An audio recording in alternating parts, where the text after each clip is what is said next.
Hi, Graham. It's Ethan. Ethan, how are you? I'm doing good. How are you?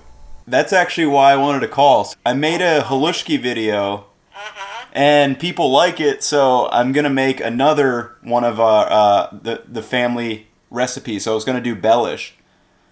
Oh, Bellish. Oh, my God, they'll go crazy. Yeah, right. One of our. You heard it from Grandma Chabowski herself. You all are gonna love what my family calls Bellish.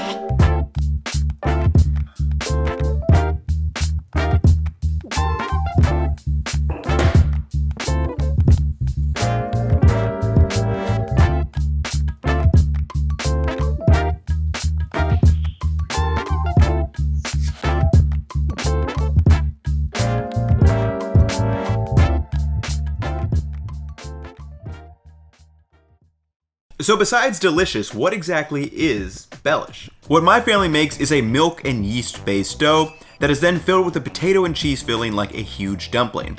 That is then rolled completely flat and baked in the oven and sliced up to enjoy.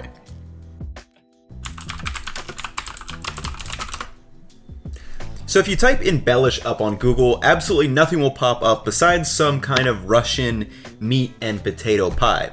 However, in talking with my grandma, I found out that this is a Slovak recipe based on what is called pagach. She couldn't remember what cookbook or recipe where the name Bellish originally came from, so I decided to do a little bit of digging. First, I found one of my great aunt's Bellish recipes, but again, this is just a handwritten recipe. It's not from a particular cookbook or source. Next, I decided to bust out the Slovak American cookbook to check a pagach recipe for myself.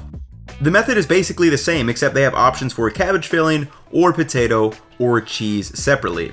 The potato filling in the book has no cheese, but that's a natural tasty addition over the years. In the pictures of pagach I saw online, it's definitely similar, though I would say it's much thicker, more like a stromboli or something. We typically roll ours out a little bit thinner. So through all that searching, I didn't find any other mention of the name Bellish except through our recipes that were handed down through our family. But if any of you may know, feel free to let me in. Regardless of the actual name though, it is delicious and one of my family's favorite dishes. Let's make some Bellish.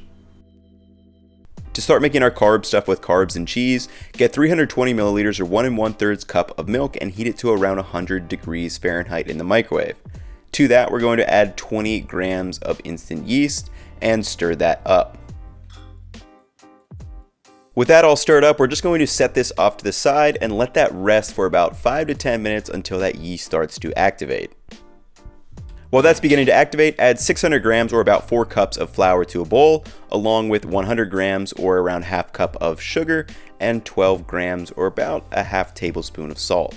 Then you're just going to roughly mix that together with your hand until everything is completely combined. And there's something always kind of zen about working with flour with your hands. I don't know why. But anyway, let's get to potatoes. Perfect amount of time to skin and chop up some potatoes. I just have 8 russet potatoes and I'm going to peel them off completely and then cut them into little chunks that will be used for our filling.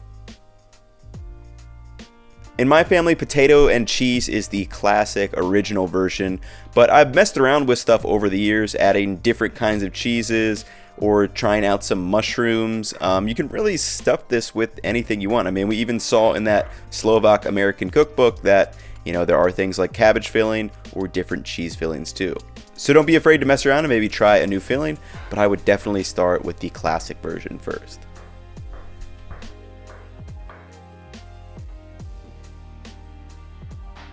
And after about 7 minutes of cutting the potatoes, this is what our yeast looks like. Very active, very lively, and this is going to give us a pretty good rise in our final product. Pour the yeast and milk mixture into our dry ingredients. We're also going to add 1 stick of melted butter. Now I started mixing this with my hands and then realized I forgot the eggs. So beat up 2 eggs and toss those in as well.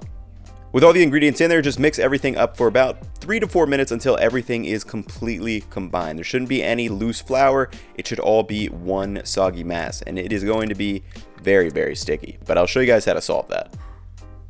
Once the dough is mixed, just scrape it off your hands best as possible. Now the key to letting any kind of sticky dough become less sticky is letting it rest. Whether it's a pasta dough, a bread dough, or a noodle dough, letting the dough relax for 30 minutes without touching it is going to make it so much easier to manipulate once we come back to it. And in that 20 to 30 minute window, it's a perfect time to cook our potatoes. So add the potatoes to a saucepan and cover them with water. I also add a small sprinkle of salt. While the potatoes are cooking, just quickly grate some cheese, about a half cup each of a mild cheddar and a Monterey Jack. After the potatoes have boiled, let them cook until they are completely fork tender. What I do is just pull one out and see if I can mash it with a fork, and if I can, then I know I'm done.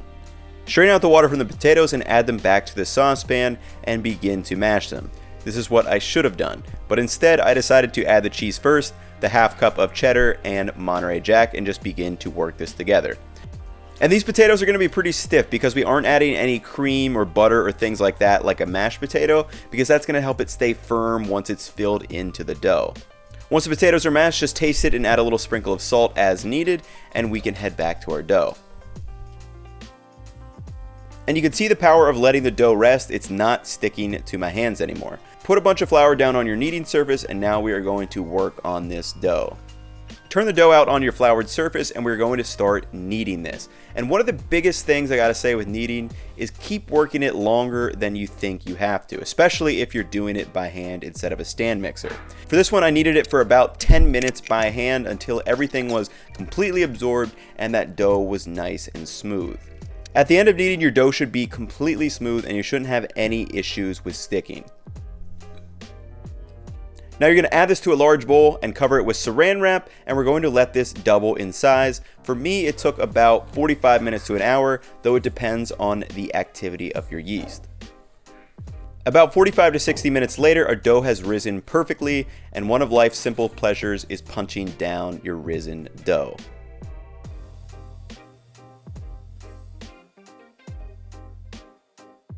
Now this dough is actually enough to make 2 batches of Bellish, so we're going to cut it into 2 chunks. I actually didn't make the other one into Bellish this time, I actually just made some bread rolls out of it. You could also use this dough for pizza, really anything you want to.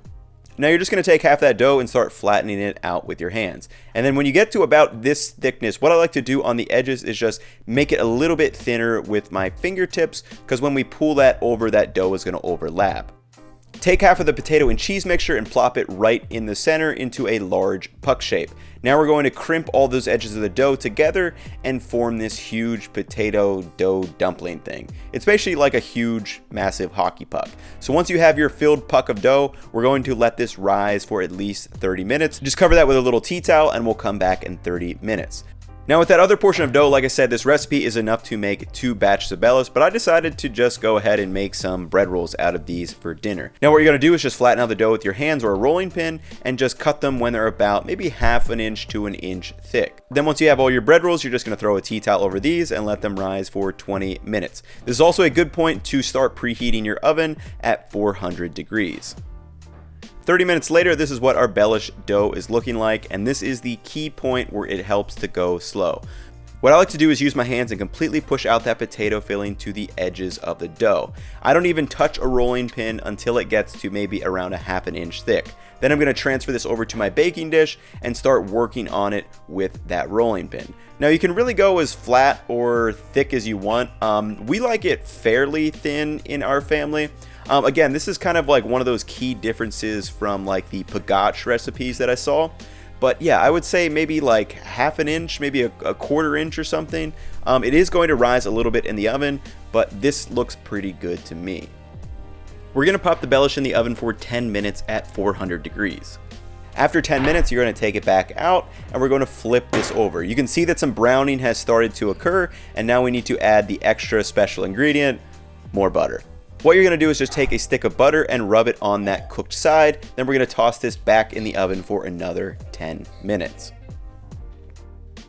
And after that second 10 minutes or 20 minutes in total, you can see this is nice and browned up all over. Again, as my gram does, put more butter over top. Now what you can do to slice this up is just take a pizza cutter or a knife or something and just roll this out into squares, and now you have these perfect slices of Bellish. In my excitement, I started eating right away, but it's also pretty important to give this a nice pinch of flaky salt over the top right after you put the butter on. And this is one of our family's all-time favorite dishes from my gram. It's pretty humble, just bread stuffed with potatoes and cheese, but I have great memories of sneaking down to my grandma's kitchen in her basement, opening up the pot of Bellish and grabbing a little extra piece after dinner. I mean, it's carbs stuffed with carbs and some cheese, a little bit of salt. What's not to love? Also, here's a little shot of those bread rolls that came out. Fluffy pillows of bread dough. Ooh. All right, everyone, and that is a wrap on what we call Bellish in my family. One of our all-time favorite recipes that my gram always makes us whenever we visit.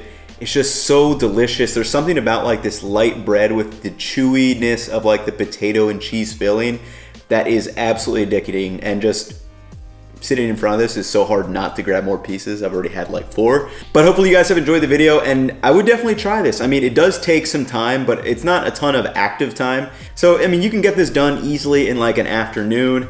If you're at home, maybe you're staying home from work, this would be a perfect thing to do. You need like a 10-minute break, you start your dough, then you go away for an hour or so, you come back, and then by the end of the workday, you can have beautiful Bellish that is just waiting to be devoured.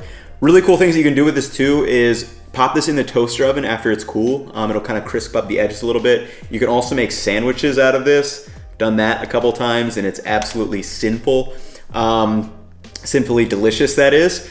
But yeah, hopefully you guys enjoyed. Little look into one of our family's favorite dishes from my grandma's side of the family, and hopefully you guys make it in yours now, because I love sharing recipes like this.